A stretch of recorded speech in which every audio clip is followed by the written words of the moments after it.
சீர்காழியில் டாஸ்மாக் மதுபானம் அருந்திய இளைஞர் மர்மமான முறையில் உயிரிழந்திருக்கிறார். மற்றொருவர் உயிருக்கு ஆபத்தான நிலையில் சிகிச்சை பெற்று வருகிறார்.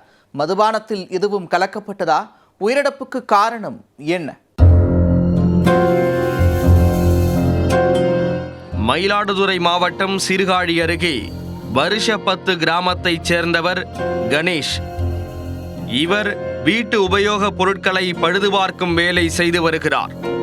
கடந்த 19ஆம் தேதி இரவு அரசு மதுபான கடையில் மதுபானம் வாங்கிக் கொண்டு அவரது வீட்டிற்கு வந்துள்ளார். வீட்டில் இருந்த மைத்துனர் மணிகண்டனும் கணேஷும் சேர்ந்து மது அருந்தி இருக்கிறார்கள். மது அருந்திய சில நிமிடங்களில் இருவருக்கும் வாந்தி மற்றும் பேதி ஏற்பட்டு மயக்கமடைந்து விழுந்துள்ளனர். இதனை பார்த்த அவரது உறவினர்கள் சீர்காழி அரசு மருத்துவமனைக்கு கொண்டு சென்றனர்.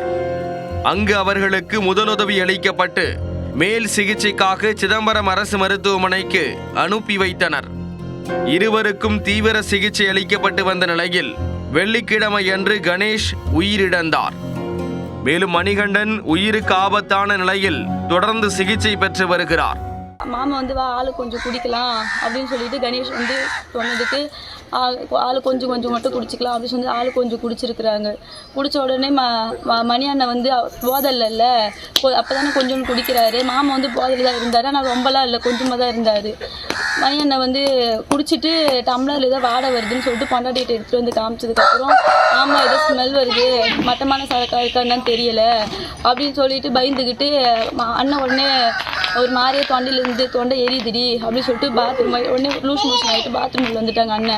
அண்ணாண்ட சொன்னாங்க இதுமாரி அண்ணனுக்கு ஆகுது, இன்னும் அண்ணனுக்கு கணேஷ் அண்ணனுக்கு மயக்கம் வேறியாக வருது, சொல்லுவாக ஊற்றுது அப்படின்னு சொல்லிட்டு சொன்னோடனே அண்ணாண்டு இருந்தாலும் என்னென்ன ஓடி பார்த்தோம் லூஸ் மோஷன் போயிருந்தாங்கம்மா. அண்ணன் பாத்ரூம்லேயே லூஸ் மோஷன் போயிட்டு அங்கேயே விழுந்துட்டாரு.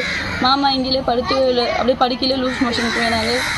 கணேஷின் உடற்கூராய்வு முடிவு வந்த பிறகு இறப்பிற்கான முழு காரணம் தெரிய வரும்.